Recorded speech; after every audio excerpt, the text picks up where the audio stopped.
ಪ್ರಿಯರೇ, ದಿನದ ಬದುಕಿಗೊಂದು ಕ್ರಿಸ್ತನ ಈ ದನಿ ನಮ್ಮೆಲ್ಲರಿಗೂ ಪ್ರೇರಣೆ ಆಗಲಿ. ಪೂಜಾ ವಿಧಿಯ ಪವಿತ್ರ ವಾರದ ಮಂಗಳವಾರ, ಮಾರ್ಚ್ 26, 2024. ಸಂತ ಯೋಹಾನನು ಬರೆದ ಪವಿತ್ರ ಶುಭ ಸಂದೇಶದಿಂದ ವಾಚನ. 13ನೇ ಅಧ್ಯಾಯ 21ರಿಂದ 33, 36ರಿಂದ 38ರವರೆಗಿನ ವಚನಗಳು. ಆ ಕಾಲದಲ್ಲಿ ಯೇಸು ಮನಸ್ಸಿನಲ್ಲಿ ಬಹಳವಾಗಿ ನೊಂದುಕೊಂಡರು. ಅವರು, ನಾನು ನಿಮಗೆ ಸತ್ಯವಾಗಿ ಹೇಳುತ್ತೇನೆ, ನಿಮ್ಮಲ್ಲೊಬ್ಬನು ದ್ರೋಹ ಬಗೆದು ನನ್ನನ್ನು ಹಿಡಿದೊಪ್ಪಿಸುವನು ಎಂದು ಸ್ಪಷ್ಟವಾಗಿ ಹೇಳಿದರು. ಯೇಸು ಯಾರನ್ನು ಕುರಿತು ಹಾಗೆಂದರೆಂದು ತಿಳಿಯದೆ ಶಿಷ್ಯರು ಒಬ್ಬರನ್ನೊಬ್ಬರು ಸಂಶಯದಿಂದ ನೋಡುವವರಾದರು. ಯೇಸುವಿನ ಪಕ್ಕದಲ್ಲೇ ಹೊರಗೆ ಕುಳಿತಿದ್ದ ಅವರ ಆಪ್ತ ಶಿಷ್ಯನಿಗೆ, ಸಿಮೋನ ಪೇತ್ರನು ಯಾರನ್ನು ಕುರಿತು ಹಾಗೆ ಹೇಳುತ್ತಿದ್ದಾರೆಂದು ಕೇಳು ಎಂದು ಸನ್ನೆ ಮಾಡಿದನು.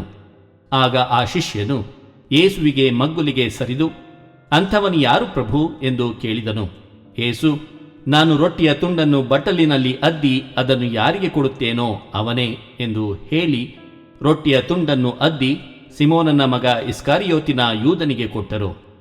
ಯೂದನು ಅದನ್ನು ತೆಗೆದುಕೊಂಡದ್ದೇ ತಡ, ಸೈತಾನನು ಅವನನ್ನು ಹೊಕ್ಕನು. ಆಗ ಯೇಸು, ನೀನು ಮಾಡಬೇಕೆಂದಿರುವುದನ್ನು ಬೇಗನೆ ಮಾಡಿ ಮುಗಿಸು ಎಂದರು. ಊಟಕ್ಕೆ ಕುಳಿತಿದ್ದ ಶಿಷ್ಯರಿಗೆ ಯೇಸು ಹಾಗೇಕೆ ಹೇಳಿದರೆಂದು ಅರ್ಥವಾಗಲಿಲ್ಲ.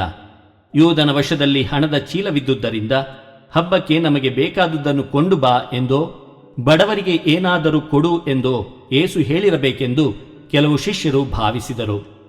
ಆ ರೊಟ್ಟಿಯ ತುಂಡನ್ನು ತೆಗೆದುಕೊಂಡ ಕೂಡಲೇ ಯೂದನು ಎದ್ದು ಹೊರಟು ಹೋದನು. ಆಗ ರಾತ್ರಿಯಾಗಿತ್ತು. ಯೂದನು ಹೊರಟು ಹೋದ ಮೇಲೆ ಯೇಸು ಹೀಗೆಂದರು, ಈಗ ನರಪುತ್ರನ ಮಹಿಮೆ ಪ್ರಕಟವಾಗುವುದು, ಆತನಲ್ಲಿ ದೇವರ ಮಹಿಮೆಯೂ ಪ್ರಕಟವಾಗುವುದು. ದೇವರ ಮಹಿಮೆ ಆತನಲ್ಲಿ ಪ್ರಕಟವಾದರೆ ದೇವರೇ ನರಪುತ್ರನ ಮಹಿಮೆಯನ್ನು ತಮ್ಮಲ್ಲಿ ಪ್ರಕಟಪಡಿಸುವರು, ತಕ್ಷಣವೇ ಪ್ರಕಟಪಡಿಸುವರು. ಪ್ರಿಯ ಮಕ್ಕಳೇ, ಇನ್ನು ತುಸುಕಾಲ ಮಾತ್ರ ನಾನು ನಿಮ್ಮೊಡನೆ ಇರುತ್ತೇನೆ. ಆಮೇಲೆ ನೀವು ನನ್ನನ್ನು ಹುಡುಕುವಿರಿ, ಆದರೆ ನಾನು ಹೋಗುವಲ್ಲಿಗೆ ನೀವು ಬರಲಾರಿರಿ ಎಂದು ನಾನು ಯೆಹೂದ್ಯರಿಗೆ ಹೇಳಿದಂತೆಯೇ ನಿಮಗೂ ಹೇಳುತ್ತೇನೆ ಎಂದರು. ಆಗ ಸಿಮೋನ ಪೇತ್ರನು, ಪ್ರಭುವೇ, ನೀವು ಹೋಗುವುದಾದರೂ ಎಲ್ಲಿಗೆ ಎಂದು ಕೇಳಿದನು. ನಾನು ಹೋಗುವಲ್ಲಿಗೆ ನೀನು ಈಗ ಬರಲಾರೆ, ಅನಂತರ ಬರುವೆ ಎಂದು ಯೇಸು ಉತ್ತರ ಕೊಡಲು, ಪೇತ್ರನು, ಈಗಲೇ ನಿಮ್ಮ ಹಿಂದೆ ಬರಲು ಏಕಾಗದು, ಪ್ರಭು, ನಿಮಗಾಗಿ ಪ್ರಾಣವನ್ನು ಕೊಡಲು ಸಿದ್ಧನಿದ್ದೇನೆ ಎಂದನು. ಆಗ ಯೇಸು, ನನಗಾಗಿ ಪ್ರಾಣ ಕೊಡಲು ಸಿದ್ಧನಿರುವೆಯಾ? ನಾನು ನಿನಗೆ ನಿಜವಾಗಿ ಹೇಳುತ್ತೇನೆ ಕೇಳು, ನೀನು ನನ್ನನ್ನು ಅರಿಯನೆಂದು 3 ಬಾರಿ ತಿರಸ್ಕರಿಸುವ ತನಕ ನಾಳೆ ಮುಂಜಾನೆ ಕೋಳಿ ಕೂಗುವುದಿಲ್ಲ ಎಂದು ನುಡಿದರು. ಪ್ರಭುವಿನ ಶುಭ ಸಂದೇಶ.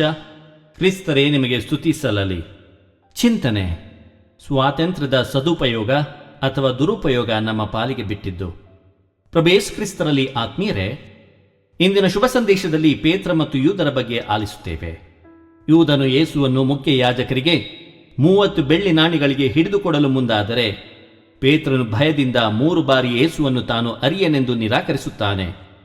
ಪೇತ್ರ ಮತ್ತು ಯೂದ ಇಬ್ಬರು ಯೇಸುವಿನ ಜೀವನದ ಉದ್ದೇಶವನ್ನು ಅರಿಯಲು ವಿಫಲರಾಗುತ್ತಾರೆ.